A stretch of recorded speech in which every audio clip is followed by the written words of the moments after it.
Rahna Epting, it is so good to have you on the Common Good podcast. I am personally thrilled. I think you know that I'm a big fan of you and a big fan of your work and all that you're up to. So thanks for being with us today. Oh, thank you. That's really kind. I appreciate it. All right. So look, so many people know MoveOn. If you're in the spaces where we are and you talk about politics and culture and policy and social movements, boy, MoveOn.org is one of those. I mean, I actually use it as a little phrase when I want people to start, like, hey, we got to go. I'm like, hey, let's MoveOn.org here. Let's get a roll on. It is just part of the cultural known landscape. What don't we know about MoveOn? If somebody's like, hey, I think I know what MoveOn does. As executive director, what do you know about it that you wish all the rest of us knew? Well, that's a great question. We are 25 years old, so we have a relatively long history, and depending on when folks have engaged with MoveOn, we've been different things to different people. But at the heart of who we are a rapid response political campaigning organization. And our role is to mobilize the masses for collective action to drive people first change in this country. And that's what we've been doing for 25 years. But a story I like to tell about who is MoveOn is the one around who MoveOn is to me.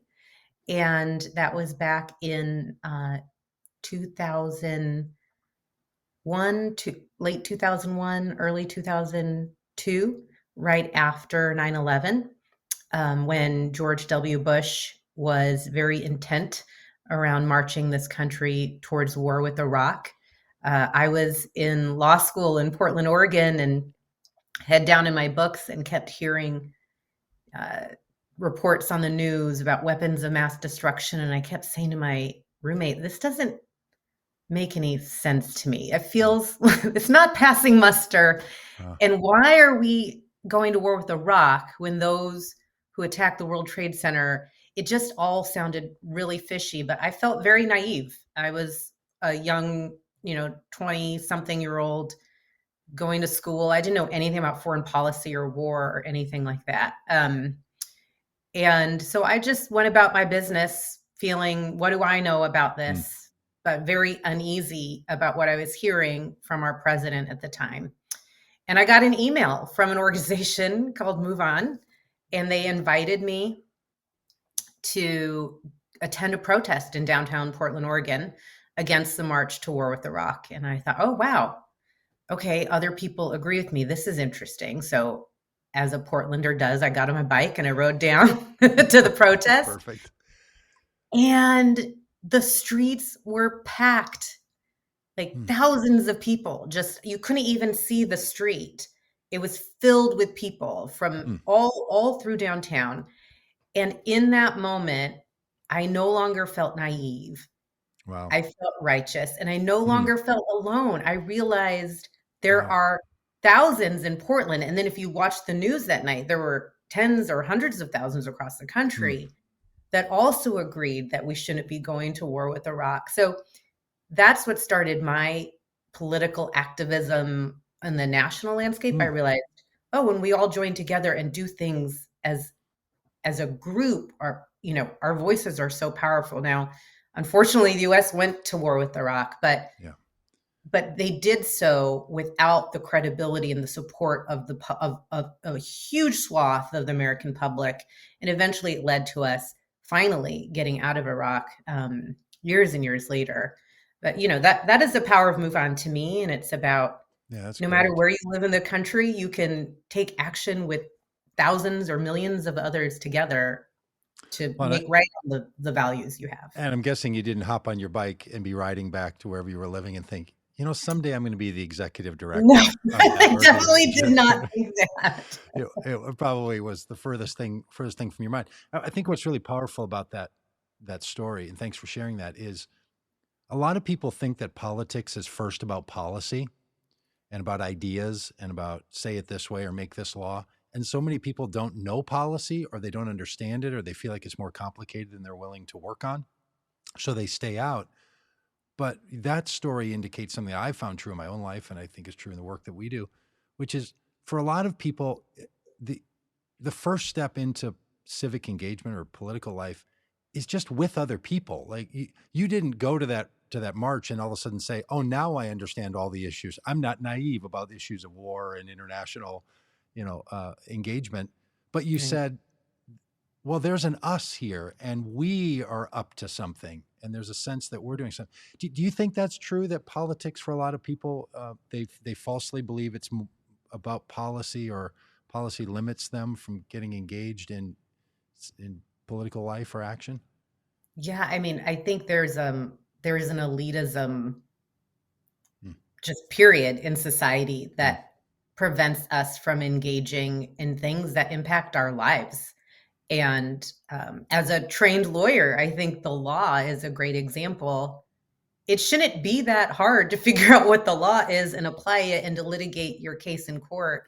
mm, But if you read, legal opinions, they're so overly convoluted and using vocabularies that normal people don't use. And I think it's one of the reasons is to keep out lay folks from being able to to practice law or to navigate the law on their own. And I think the same with policy. If policy doesn't actually respond to the needs of right. people, then who is it responding to? And so when it comes to something like war or foreign policy, we don't need to understand All right. particular foreign policy treaties or what have you. We know at our core that killing people is wrong, and we Yeah. should only do it in matters of imminent self-defense. And there are a number of other ways to prevent war in this world. So I think sometimes we let institutions such as policy or law or government intimidate us. But in Mm, fact, we as a people know what's right for one another and for our communities. And that's mm. what we should hold at the center of anything we do. And so, yeah, that's kind of how I came into it. And what I'm reminded of every time maybe I'm faced with some convoluted legislative bill I need to read through that doesn't, you know, but it's like, wait, I have a role here, and so do you. This should work for us. Look, so move on. It has an interesting history to it. The phrase, do I have this right? It was originally an effort to try to call people to move on after the impeachment of Bill Clinton. Is that the organization's roots and history? That is the roots. Our founders, Weston Joan Blades, they lived in the Bay Area at the time, and we saw Newt Gingrich and the Republicans at the time, really politicize a very, very fragile situation that was happening Hmm. into an impeachment. But we knew that the country had plenty of challenges to deal with, and Weston Jones just thought, let's censure Clinton and move Yeah. on to the business of the country. And so they started an email, and it turned into the first online petition um, Wow. in the history, and it helped build the whole theory of change of who MoveOn is today. I just find that to be fascinating. It's also, we're living in an age where, look at the things that have happened in the last 25 years, right? That it's just such a commentary on where things were in the 1990s. I And know, the remember, we didn't have email in our houses. I I had to go do to the remember that. library to check my email. Totally. I mean, I remember seeing the MoveOn website somewhere in that period of time, early kind of websites, and like, how did they get it? And how did they have that? I think the little moving thing on there. Yeah. So it Yeah. was very, very kind of front edge, but also was making a decision to be a kind of organization, like an email grassroots type of organization, which it seems like, even though there's a long 25-year history and a bit of a founder of a kind of new social political movement, it's stuck with that same approach. Is that right? Do you feel like it still has that impetus to it, that it's trying to get people to care about the things that we all think should be important, and invite people into that? Yeah, I mean, one of the principles of MoveOn is that we build political power independent of the establishment. Now, Hmm. we may believe one party might have more promise than another in this country in terms of being able to eventually one day really represent the needs of the people. But we can't depend on the Democratic Party or the Republican Party to organize for the change that we need in this country. We have to do it ourselves. And so, really, the heart of who we are is independent of any establishment. We're going to organize ourselves as a people to push for the change we believe we deserve. Yeah, let's talk a little bit about that, because there's a lot of people who just assume that if they don't know like how the infrastructure of politics works and organizations and the Democratic Party or the Republican Party, like it's just hard to figure out kind of what's what and who's who and how this works. That MoveOn is, while people might say, oh, it's a Democratic supporting organization, or it's a left wing, or it's a progressive group, all of which I think are positive phrases. A lot of people use as, you know, as negative terms. But it's not a part of the democratic system. It's you're not tied in with the party, and it's not doing the work of a party, particularly either at the local level or the national level. Yeah. So there's a lot of points to make on that topic. Number one, the reality is we live in a two-party system. Do we wish we lived in a multi-party system? I don't know. I do. I think we'd have better choices and better options. But the reality is that American democracy is based on a two-party system. And so there are teams. And the way we navigate the political waters is in recognition of that two-party system, and in recognition that the Republican Party in my lifetime has had very strong ties to a pretty radical right base, which now has fully taken a hold of the party itself. It used to just be like fringe part, but now like Trumpism is like the Republican Party. Marjorie Taylor Greene is the Republican Party now. I wish that wasn't the case. So unbelievable. And they've adopted it in that base. There are a lot of principles around that are anti-democratic. Yeah. And they have shown the proclivity to subvert democratic practices and principles or democracy itself in order to retain power, raw power, to create a country in the image that they believe it should be in. So we fully recognize that. The Democratic Party, not perfect by any means, but we believe when Democrats are in power, we have a more a better organizing, a better landscape to organize on. Like it is more possible to achieve policies that help regular people when Democrats are in power. Doesn't mean it's easy. Doesn't mean it's guaranteed. We had a Democratic House, Senate, and presidency in the last 2 years in 21, 22, but a very slim margin in the Senate. And President Biden was able to move a bunch of stuff that is going to deliver for communities and people across this country. But we couldn't do everything we wanted. So we really believe that it takes outside organizing, outside pressure to push those in power to do the thing that people deserve. And without us, they're more inclined to listen to those big dollars that are coming in to fund their campaigns, the corporate lobbyists that are paid tons of money to be in the halls of Congress every single day. So when people think about MoveOn and think, oh, they're just they're like an arm of the Democratic Party, I think it's because they see us more closely aligned with and organizing Democrats and more against and opposed to Republicans, because our analysis is that Democrats in power just gives us more possible terrain to organize to drive the change that we believe in.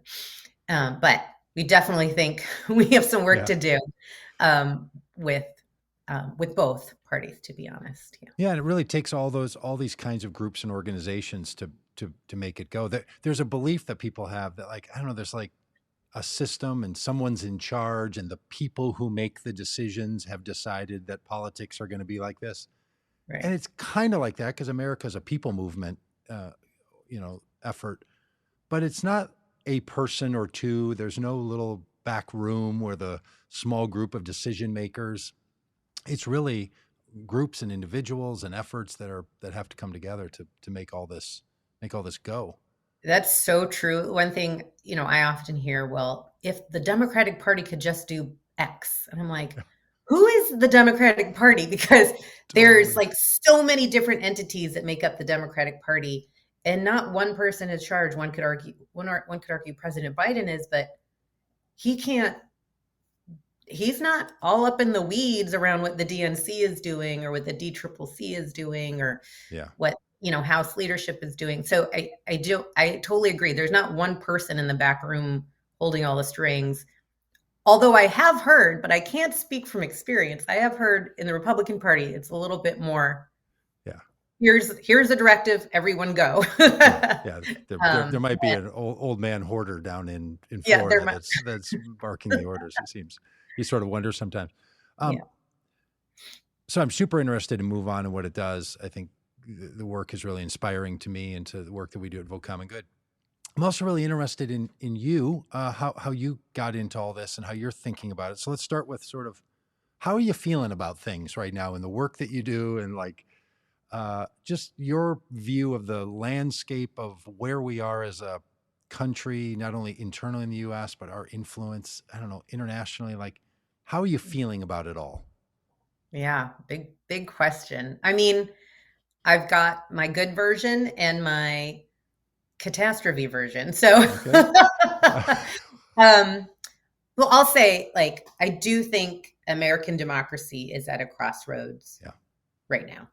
And in particular, because one of the two major political parties in this country has been taken hostage by a very extreme right-wing base that is, that parts of them were behind the January 6th insurrection, part of a big majority of the Republican Party believes the 2020 election was rigged and believes in Donald Trump's big lie that he's been proselytizing. So I do think, so it's no longer, should I vote for the Republican or should I vote for the Democrat? Should I vote for the person who really wants democracy to work for people? Yeah. Or should I vote for the person who is willing to destroy it in order to retain power?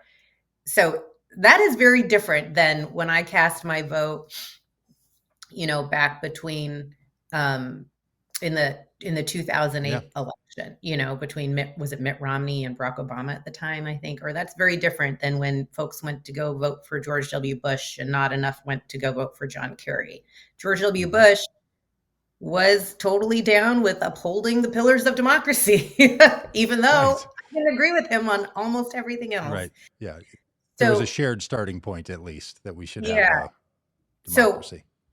So my not joyful version is we are at a crossroads and it's very concerning. And the reemergence of white nationalism, of white Christian nationalism, of authoritarianism and fascist ideology should concern everyone. Yeah.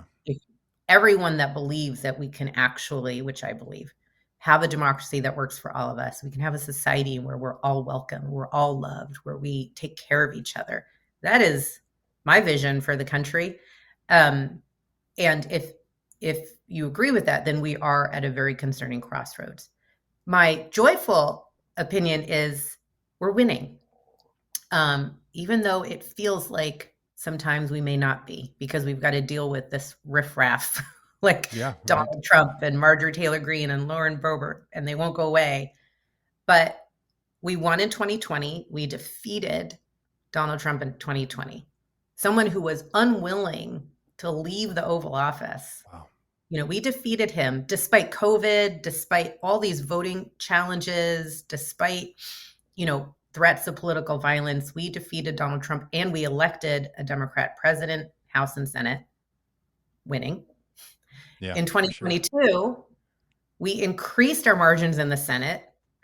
And even though Republicans took the House, they took it by a far less margin than the political data proves they should have. So We beat historical odds in 22 Yeah. and beat them again.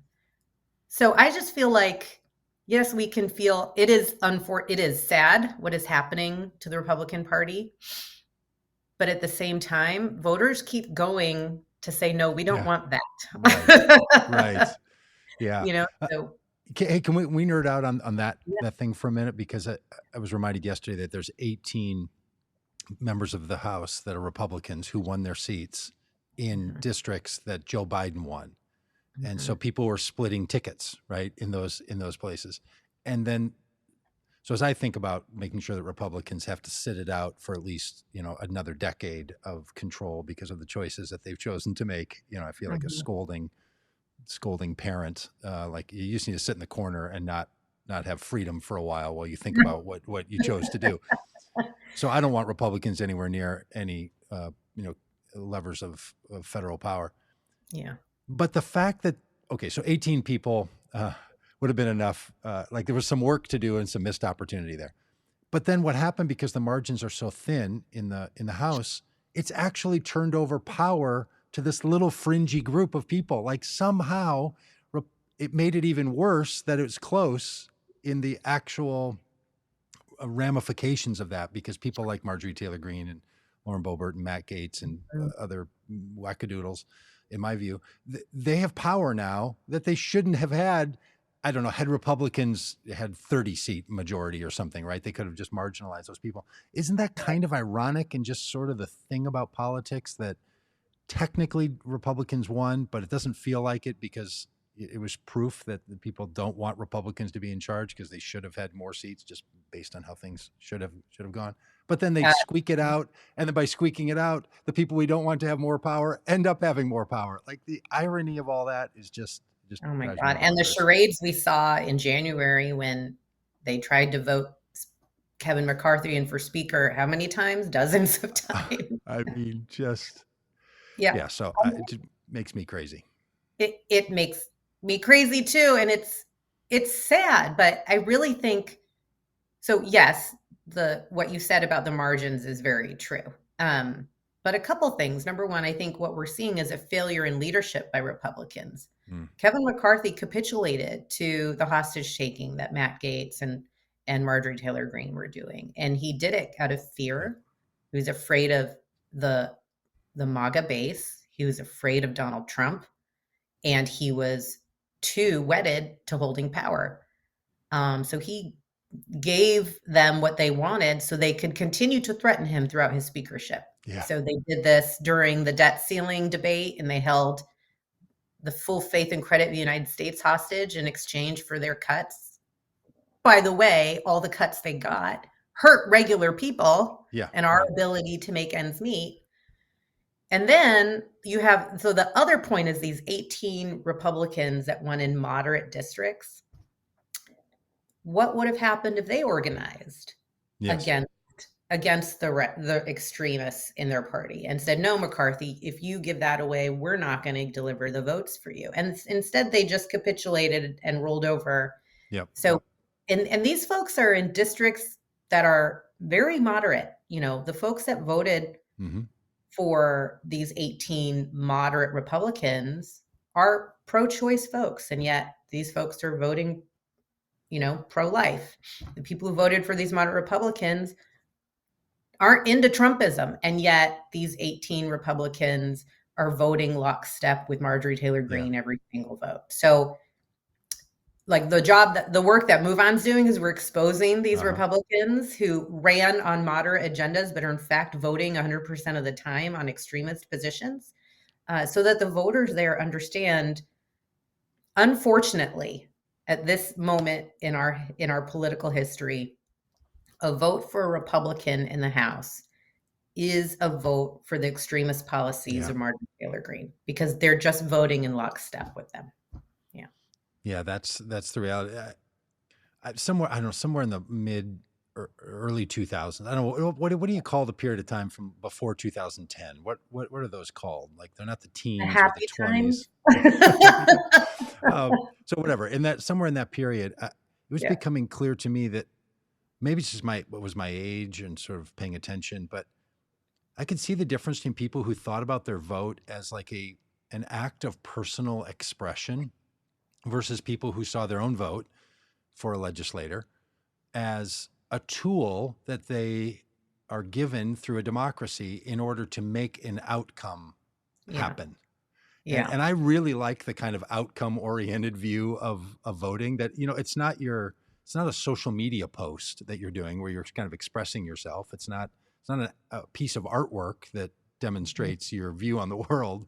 It's not even a statement, really. It's a tool to make a certain thing happen because we choose to have a democratic system that gives power through representatives to do certain things. And Mhm. it just seems like there's a lot of people who are kind of awakening to the fact that what you just said, that, oh, if I vote for somebody from this particular party, it's not only about that person I'm voting for and my statement that I'm making, but actually could have ramifications about a whole power structure and how it goes. So it feels like, I don't know, we always just need to keep reminding ourselves of how democracies work and kind of Yeah. what this all is. You know what I mean? And I know that for the majority of people, I don't know what it is, 85% of people who vote in America, they vote in situations where the outcome is likely already determined, right? Mhm. The Mhm. person who's going to win, everyone can guess it before anybody votes, right? Like it's sort of determined. People could change it, but likely won't. Yeah. And only a few seats are actually up in most legislatures, state legislatures, or even mayor races. I think, it tends to be kind of settled already because of certain Right. demographics and so on. But Right. even so, right? Like, I don't know. I think Do you you make think? a really good point. I wish you could have talked to, younger Rana back in my 20s. I volunteered and voted for Ralph Nader in what was that, 24, no, Mm, 2004 election that ended up going for Kerry. And I did it because that's the person who embodied my values.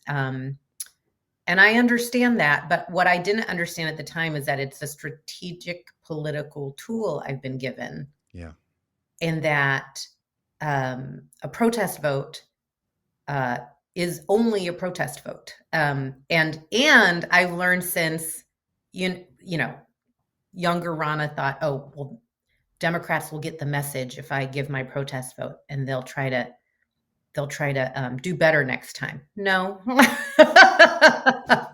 it's not an effective tool to change the structural system. The yeah, protest vote doesn't do that. So um, I agree with you. I think people are starting broadly. I think people have a more sophisticated political analysis of how power works in the yeah. country. Hmm. But it doesn't mean everyone does. And like, as you're developing your own political analysis as a human being, Hmm. I see how people want to make protest votes. But it is unfortunate because it's not making the change I think people believe it's making when they do it. So, Yeah, and look, it's tough because we often don't have choices that we always feel like align perfectly. I right. ran for office once, and so I'm able to say something like, "There's only been one candidate that I could have voted for who I would totally agree with, right?" And that was only at that time. I wouldn't even agree with myself now from 2000, What'd you run 2010. for? I ran for the state legislature in Minnesota. Oh, And okay. I like to joke, like Hillary Clinton back then, I didn't even get the nomination. The person who had run in 2008 wasn't going to run in 2010. I registered and went through training and signed up to run, and then he stepped back in the race right at the last day. Oh my And that god. meant in the system here, if you want to be a somebody who plays by the sort of gentleman's rules, you just step aside when the previous person runs. So I had to, but I got all the way, all the way down this thing and through the training, which I actually want to talk to you about because I too am a Wellstone candidate, a Wellstone trained candidate. Went Yeah. through that. So can we talk about that? Talk about your background a little bit.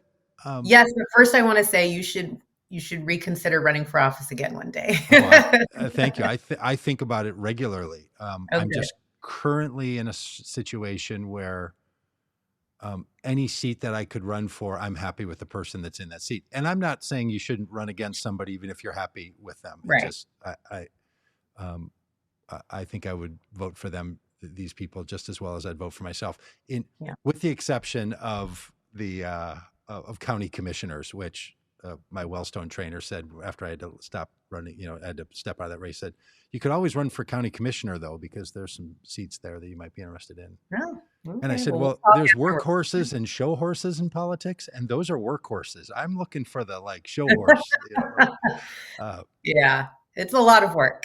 But thank you. Yeah, I too think people should run. I back in, I don't know, before we started Vote Common Good, which was 2018, somewhere in 2016, I think I bought the domain for some website called everyoneshouldrun.org, and it was like everyone in the country should register to run for president after Trump was elected. I'm like, we should just have 100, 30 million people that say, I want to be the president. It would be better than that guy. Well, I Not think just who should we I think vote for. Pick any of the rest of us. Any of us should do it. Just well, pick given the anyone. number of Republicans running for the GOP nomination, they definitely looked at your website, I guess. Yeah, they should just sign up and run. And we at Vote Common Good, we train candidates, and we don't directly recruit candidates, but we kind of try to nudge people into hey, really do consider running. So I'm with you on that. So can we talk a little bit about that also via biography? Because what people might not even know what we're talking about, using this insider language about the Wellstone training and so on.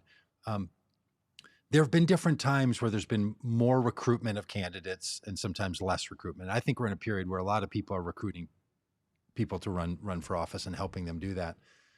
How did you get into the political side of things way back in Portland? And was Oregon home? Did you grow up in a political family, and we've been thinking about that kind of thing all along? Yeah, I grew up in Northern California, actually. And I ended up in Portland for law school because I do have family up there. So I thought I want to go to school where I also have family. I'm a big family person. Okay. Like when you say Northern California, is that synonymous with San Francisco and the Bay Area, or even more north? A small, what used to be a small town called Chico, which is north of Sacramento. Oh yeah. And for other Californians, they used to make fun of Chico, saying, "Well, you're basically in Oregon anyway." Yes, yeah, a suburb of Portland, right? Yeah. My parents are artists, and my dad taught at Chico State for 40 years or something. So I grew up there. And they're very political artists, but they are not political activists per se. And I'm kind of the black sheep. I was like, we talk about politics a lot in the house, but I wanted to go and knock doors to help get a candidate elected. And it's just another way of being politically active, being an artist or being a door knocker, So when I went to law school in Portland, I just kept finding myself continuing to be drawn to volunteering, getting active in the local political community. And I ended up volunteering for an organization at the time called the Oregon Bus Project. And they organized young people to get into politics. And the whole theory was like, too many young people are going to Wall Street. We need these smarts on the real streets of America to help, help ensure elected officials are governing with people first policies and that we're making change in our community. So I was doing that. And it was called the bus project? What? The Oregon Bus Project. And the reason why is because they had a big old bus. Okay. And they fill it with young people, like high school, college age kids, and we'd go canvass in different communities across Oregon for progressive candidates. And it was a really great way to introduce young people to political activism, build. Yeah. I have friends from the Bus Project I still have today, and they're very close. And so I started getting active in Oregon politics, primarily organizing. And I was doing that on the side while I was a lawyer. And turns out I hate fighting. So if you don't like to fight, you might not like being a lawyer. Yeah, that's sort of built into it, isn't it? Yeah. And I was like, so I started doing family law, and because I thought maybe I could help people get into mediation instead of going into court to figure out their divorce agreements or child custody issues. It's God bless people that do family law, but it is Hmm. It's hard. It's heart-wrenching. People are not their best selves when they're going through divorce Well, or child mhm. custody. And I was young too, and I thought, I wanna do more organizing. I wanna bring people together. I wanna build coalitions. I wanna, help people take collective action to influence decision makers, and so So started. how did you know all those words? Like, for a lot of people, Yeah, they're new to hearing words like collective action and yeah, organizing, and they're like, "Oh, yeah, Barack Obama was made fun of back in 2008 for being an yeah. organizer," right? A lot of people maybe barely remember that. But Yeah. that's a whole thing. Like, there's a whole lexicon there and a whole group of organizations that talk like that and do that. Was that in college that happened? Was there something, did someone draw you into that? How did you get in I that don't world? That's a great question. I mean, I was always up to something, like, in high school. Okay. I ran for student body president, and Oh, you then did? Okay. I was a Did you junior win? Did you win, for Madam junior President? junior class president, yes. All right, Madam Yeah, President. Do you um, still get to go by that when you go to a class reunion or something? Do people say, I does it haven't been to my carry over? reunion, but that's a great idea. You should. Yeah. Yeah. Um, and then I, like, organized a recycling club because I was upset our high school didn't have any recycling facilities. So me and the Okay. janitor were like best friends, and I was getting all the recycling bins All together. right. All right. Um, but it really it and then, I went to college and I worked on a ballot initiative campaign, and I don't know, it always started with I was maybe born and raised with a strong sense of fairness. Hmm. And if I see something out there that doesn't seem right or fair, instead of complaining, just go fix it. I see. And Yeah. and I think that was just part of who I am. It's so funny. I have a 7-year-old daughter, and I see the same ethos in her. And I don't Uh-huh. know if I taught it to her or she was born with it, but um, and you just start picking up the language. But I would say the Oregon Bus Project, how I got into it? I graduated law school and I said, okay, I want to figure out the political scene here. So I called the Democratic Party of Oregon and I saw they had a convention. I said, I want to go, but this is way too Hmm. expensive. It was like a $300 ticket. I just graduated school. I had no money. I said, this is silly. You guys are the Democratic Party. Shouldn't it be more affordable to go to your convention? And they said, oh, call the Oregon Bus Project. And I thought, call a bus Yeah, right. company? Great. He said, Great. no, they You can get a organize young free people. ride. Yeah, they said, no, they organize young people, and oftentimes they'll send a whole busload of folks your age to go to the convention for free. And I was like, oh, so I called them. They roped me into volunteering and organizing the bus that would go to the convention. Yeah. I love these stories. Right. Yeah, but it all starts just with, like, a very simple altruistic desire to do something good, and then you start volunteering for organizations that help provide you with the ability to do it, and then, yeah, there is a whole language to Yeah. organizing, but at the heart of it is just, "Hey, let's make something awesome happen in the world, and it's gonna take more than me to do it." Yeah, So, and it also represents sort of different views of the world and how change happens, right? Go find the powerful people and ask them to use their power to make things better. That kind of yeah, approach, which is yeah, real, that is real. That does happen and does work. And there's another way, which is to say, no, we can become the power structure if we get ourselves together. And those are two different, like, impulses almost, or two different views of how you um, want things to go. mhm. Have you always stayed confident in the people organizing side, or are there moments where you're like, oh, let's just let's just you know leverage the few people that already have some power and get them to do the right thing? Do you ever waver in the community organizing and people power side Oh, of all this? of course, I'm human. I mean, Yeah, humans are complicated, they're beautiful, and they're frustrating.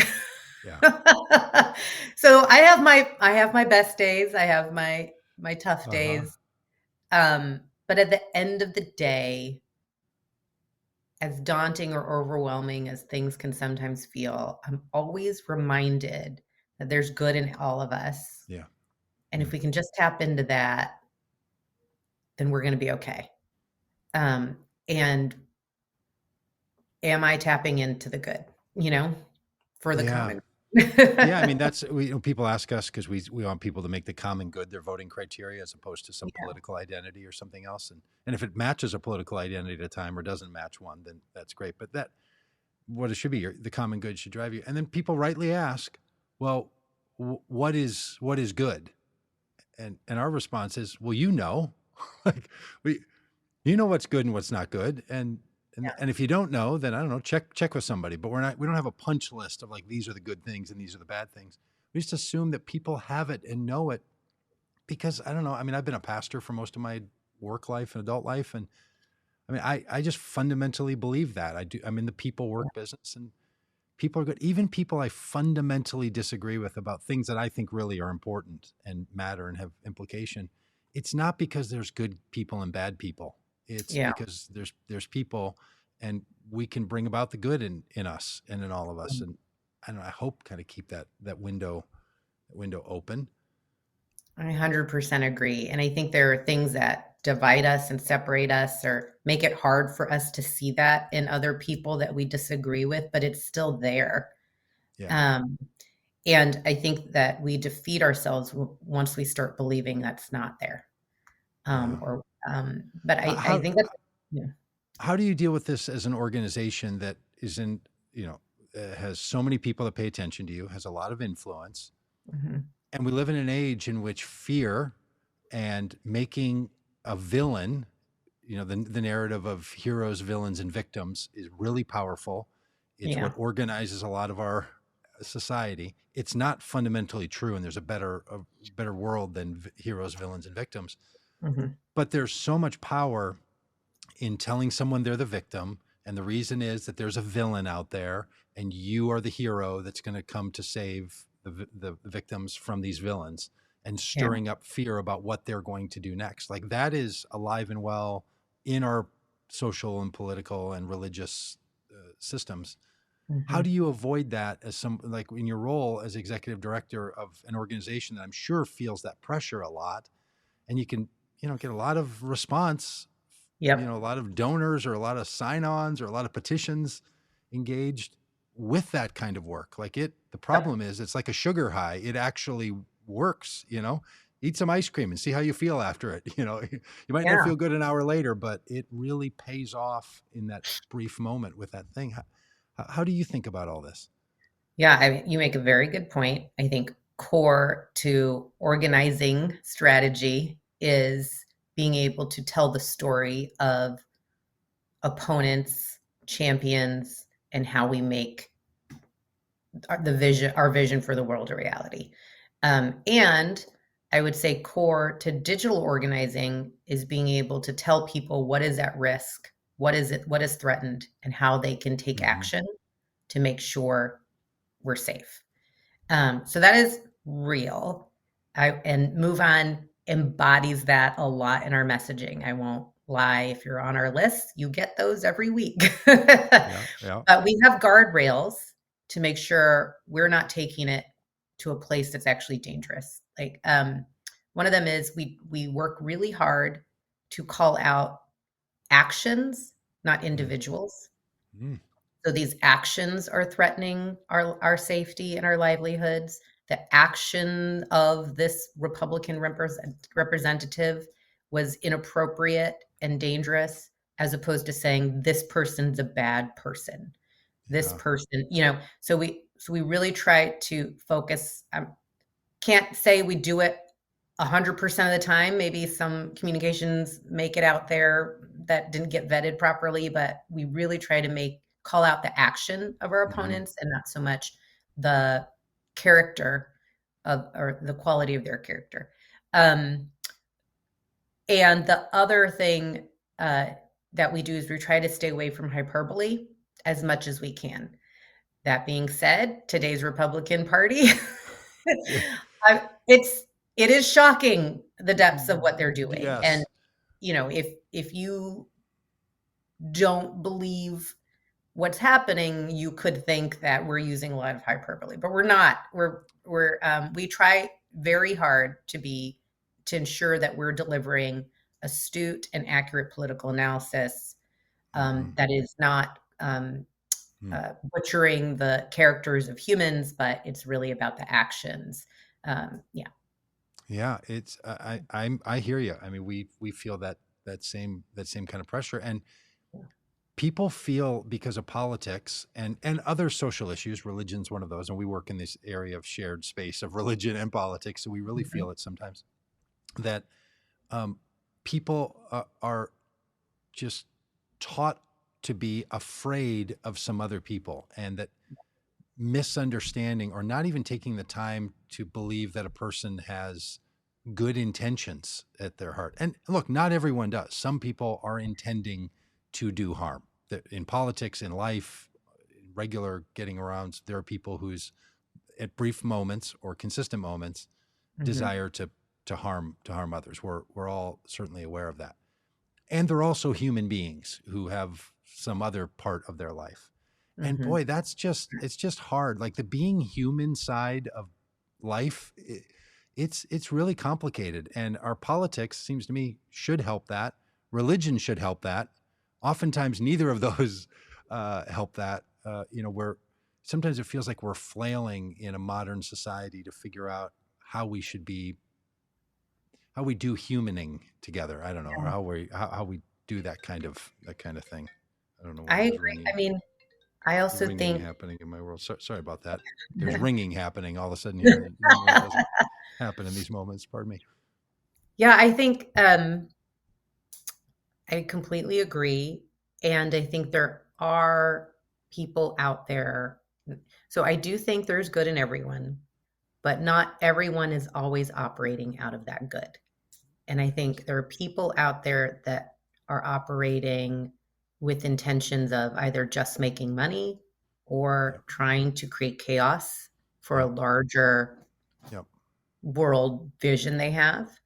And I think they manipulate our politics or our religions in order to manipulate us and influence Mm, the power mm, dynamic. mm. And so for example, the proliferation of all this disinformation online and basically the execution of the concept of truth over the last several years in society. Yeah. Now we don't know who to believe. I don't know what's my right hand, what's my left hand anymore. Hmm. Everything is subjective, and I think some folks are out there using social media to push out falsities that manipulate our politics or our religious beliefs and to divide us so Hmm. that they Hmm. can better retain power, and that's what's hard. It's like who do you trust anymore? And I ultimately think it's somewhat ironic that as someone who runs a digital first organization, I actually think the best solution is in real life relationships. Mm. That's what's going to save us. Yeah. So, Yeah. I'm with you on that. Oh, one last little area I'd love to talk about. As I've said, our organization tries to help people with religious identity and political identity. Sometimes those work well together. They're mhm, they're raised in a religion, and there's a political way of viewing the world, and they're comfortable with that, and they work together well. Sometimes people aren't comfortable with that, or they grow discomforted with where it is. And there's a mhm, lot of evangelicals and white Catholics who just because they became a Catholic or an evangelical, went to some church or were raised in their family religion, just came with a political identity as like a side. We like to say, like, they pulled up to Wendy's and ordered a number two, and it just came with the fries. And they didn't know mhm. they could swap out the fries for a salad. They thought, I Yeah, have to be a Republican because that's just what comes in the package. And then they reach a point, and this happens to people at a variety of places, where that starts to change. And I know many, many people, and we know percentages of evangelical population who are really uncomfortable with being associated with Republican political identity. Some are more mhm, comfortable now than ever, but there's a significant portion, we think enough to change a lot of major elections. But for a lot of those people, they've been told their whole life that groups like MoveOn or Democrats are just the enemy and the other side. Like they've been in the hero, villain, victim story, and they were told those people are the villains to a Yeah. really disturbing degree, right? And then they start to change and they're like, okay, I can't stay where I am, but I don't know where to go.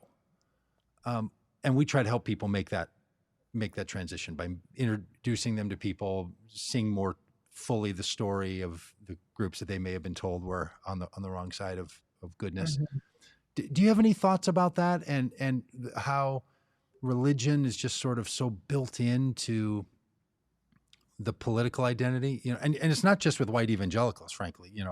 I don't know, 80% or more of black church attenders tend to vote for Democrats Mhm. reliably. And Mhm. 70 or 80% of white evangelicals will vote for Republicans. And religiously, these people are very similar. Mhm. There's other things that divide them, race and social experience and so on. So it does move both ways. But Yeah. there's a whole lot of people that I think want to dislodge their religious identity from their political identity, and Mhm. they feel out of place and don't know where to move. And so I don't know. Do you have thoughts about all that? Well, first of all, thank you for the work that you all are doing. I think it's so incredibly important, and not enough folks are out there doing that. Mm, And I think there's a lot of people in this country that don't have a political home yet and might be searching for that. Um, First, on MoveOn, I'll say at the heart of who MoveOn is our members. So mm, we don't drive campaigns that our members don't support. So if you see MoveOn out there publicly driving a campaign, it's because a huge, substantial chunk of our membership supports that position. mm. So our agenda is our members' agenda. Okay. um, but separate of like who MoveOn is, you it is interesting. I had a roommate in college. I said, "Oh, are you Democrat or Republican?" She's like, "Well, my family's Republican, so I'm just supposed to be Republican." Like it was an odd question that I had asked her. Yeah. Yeah. Like it was a choice or something. Yeah. Yeah, like, "Oh, well, I was born Republican," like as if Yeah. Yeah. Totally. Uh-huh. and she was Catholic. And, you know, what is this? 30 years later, she doesn't identify with a political party at all. But I would say she's more aligned with progressive values, but not politically active. Um, I just think it's important to find each other. Like if you're Hmm. in a community and this is you, I'm sure there are other folks there that are feeling the same way, but we're all closeted, Yeah. and how Yeah. do we come out and find each other and build community together? Hmm. And there are plenty of organizations, like MoveOn's a national organization. We take political action on the national level, so federally with the federal government primarily. But there are local organizations everywhere doing good work, that are just about trying to make their community a better place for everybody. And that's what I would say is find your people. They're Yeah.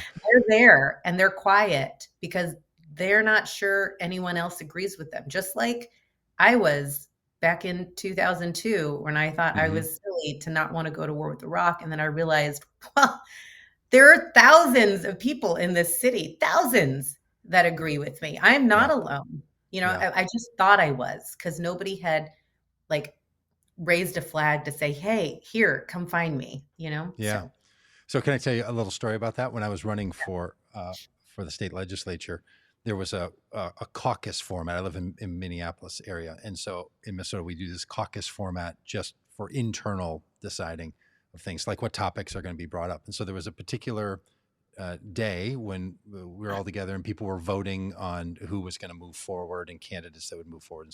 And so if you wanted to raise a topic and have a group of people organize around that topic, you were invited to walk up to the microphone at a certain time and say, "Here's what I would like to organize around, and other people that want to talk about this, come and find me." And then you literally had a little flag that you would hold up, after everybody shared, and they could see you in the room and say, "I have the red flag or the purple flag or the white flag."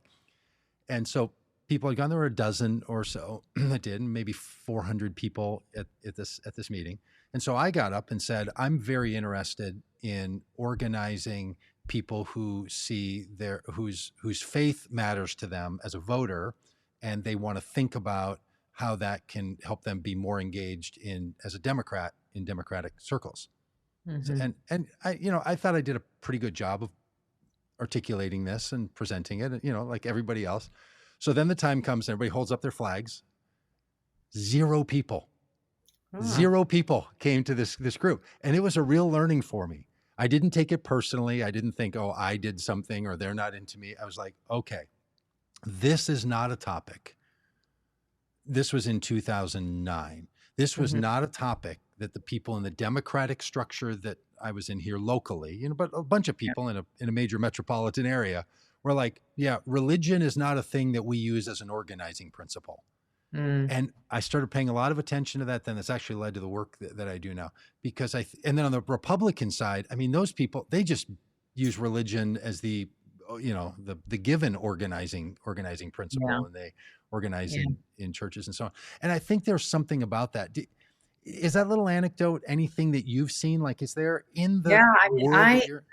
I often, and Doug, I think you've heard me say this in other places we've been in together. I think that um, on the left, uh, we have a lot of work to do to create spaces that are welcoming to people that are spiritual, that are religious, to um, embrace that as opposed to make it something that you have to leave at the door when you walk in the room.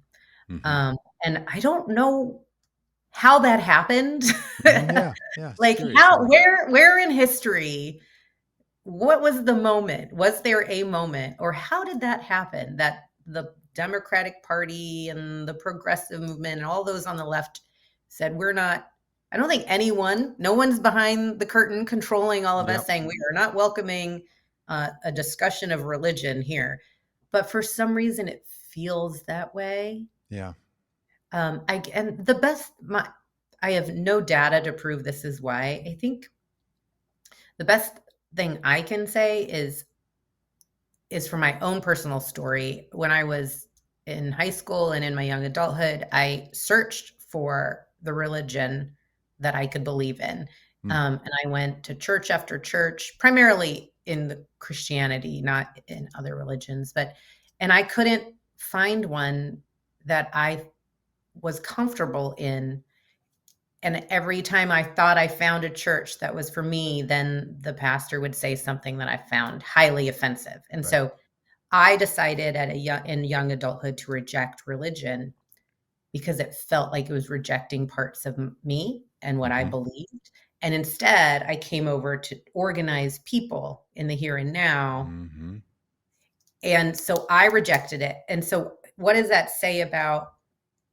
I don't think I am othering to people who are religious. I think am welcoming to it. But the fact that I don't hold Yeah. it in Mm-hmm. who I am, that must come out somehow, apparently, in how we communicate and be with one another. So I'm not sure, but it's something that we have to resolve Yeah. because there is a place for all of us in this country, in this world. We can create societies and communities where we can have multi-faith, multi-race, gender, multi-identity communities, and we can thrive. So I think we all have some learning to do on that front. And when I'm in spaces with other progressive organizers, I really welcome people to be reflective and think about how do we do this better on that.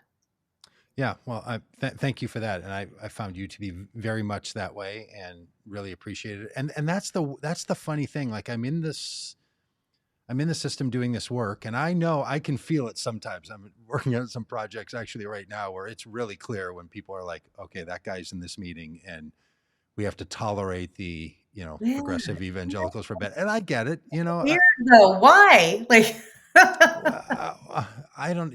Well, look, religious people have earned a reputation for not being good citizens. So they've also earned a reputation for being extremely good citizens. But both of those things are true, right? So yeah, fair to acknowledge that both of those things are true, right? That there's, um, a- and I know that the Democratic Party needs to be a safe place for people who are not religious and are anti-religious, because that's a significant population too. I was That's raised in a family like that. I was raised in a totally non-religious family with a dad who was really opposed to religion. Didn't So maybe interesting. my youthful rebellion was becoming an progressive evangelical pastor. I don't know, but I get that, and I know a lot of people are that way. And I mean, my kids identify like that, so I get it. Yeah. So I'm totally open to that, and I also know that sometimes when people are in a space where religion is a problem for them, having it around it's an like an allergy, and Yeah. so yep, I And people understand. have different experiences. Some people within the left have been rejected by their church or their religion for who Yeah, they are, and I think that creates a visceral response. So then when they're exposed to religion again, they don't want anything to do with it. And so it's totally. very complicated, it's very systemic. It's not, but I think that in order for us to really build the society we deserve, we have to do some self-reflection, all of us around that. Yeah. Yeah, and I mean, it was funny because I even thought like, well, like at the time, Nancy Pelosi, she had just recently been this first time she was the Speaker of the House, is very out about her Catholic narrative. Like she's Yeah. really, I mean, if she was an evangelical, people would think, okay, settle it down a little bit, and reminding us about your Catholic life and your prayer life and all. So I just assumed that maybe in that Democratic space there was a little bit more room, and so I think we're all figuring it out, and Yeah. I think groups like yours are super powerful and helpful. And I know there's a lot of people involved in that have a very deep religious life. I hang around with a lot of LGBTQ Mhm. Christian people as well. And, they're just very quiet. They're very out about their sexuality. That's Mhm. how they describe it. And very quiet about their spirituality, right? Like Interesting. they Yeah. just keep that part quiet. And they talk about that at our church, but they don't talk about that out in the rest of life. And I, I get it. I just Mhm. think, boy, to cede religiously oriented people to Republicans in political spaces is just I don't know, it's just a bad strategic choice. So any way we can keep from doing that without, messing up the rest of it. I certainly don't want to turn the Democratic Party into a religious party. It shouldn't it Right. shouldn't be. And I 100% agree with you. yeah, Shocking, but yes, I think yeah. that's very, very well said. Yeah. Well, we have much more to talk about, but I think that's all the time we have. So maybe we can keep all this up, including the work that both our organizations are doing on raising awareness of the threat of white Christian nationalism in the United States, and it's real, and we talk about that a lot here, so people know. And MoveOn also has some real concerns about those issues. Yes. Thank you so much for having me, Doug. It's been a pleasure. Thank you, my friend. All right. Till Okay, next we'll talk to you time. soon. Bye. All right.